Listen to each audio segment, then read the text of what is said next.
Hi friends, ఈరోజు నేను మా కన్యాకుమారి ట్రిప్ గురించి చెప్తాను. కన్యాకుమారికి ఫ్లైట్, బస్ ఆర్ ట్రైన్లో ఎలా అయినా ట్రావెల్ చేయొచ్చు. నియరెస్ట్ ఎయిర్పోర్ట్ అయితే కేరళలోని ట్రివాండ్రం. ఇది 80 to 90 కిలోమీటర్స్ దూరంలో ఉంటుంది. మీరు తమిళనాడు నుంచి వెళ్ళాలనుకుంటే buses, trains or private taxis available ఉంటాయి. మేమైతే రామేశ్వరం నుండి ఏసీ బస్ తీసుకున్నాం. కానీ నార్మల్గా ట్యాక్సీస్ ఆర్ ఓన్ ట్రాన్స్పోర్ట్లో 5 to 6 అవర్స్ పట్టేది. ఈ బస్ ద్వారా మోర్ దెన్ 10 అవర్స్ పడుతుంది. సో మీ కన్వీనియన్స్ని బట్టి ట్రావెల్ ప్లాన్ చేసుకోండి. అయితే కన్యాకుమారిలో చూడాల్సిన ప్లేసెస్ అండ్ మా ఎక్స్పీరియన్సెస్ గురించి చెప్పాలి. కన్యాకుమారి మెయిన్గా సన్ రైజ్ అండ్ సన్సెట్కి ఫేమస్.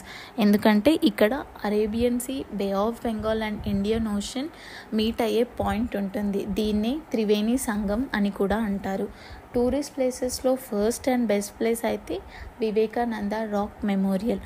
అక్కడికి వెళ్ళడానికి డిఫరెంట్ ప్రైసెస్తో బోట్ సర్వీసెస్ ఉంటాయి.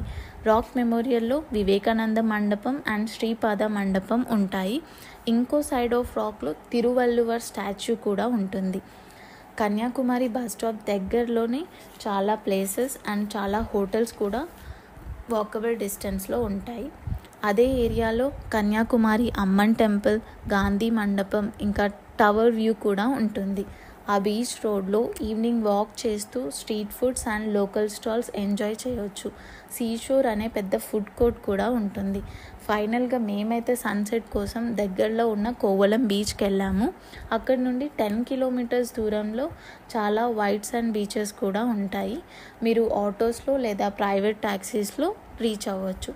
ఈ ప్లేసెస్ అన్నీ కూడా మీరు 1 డేలో కవర్ చేయవచ్చు. Thanks for watching the video.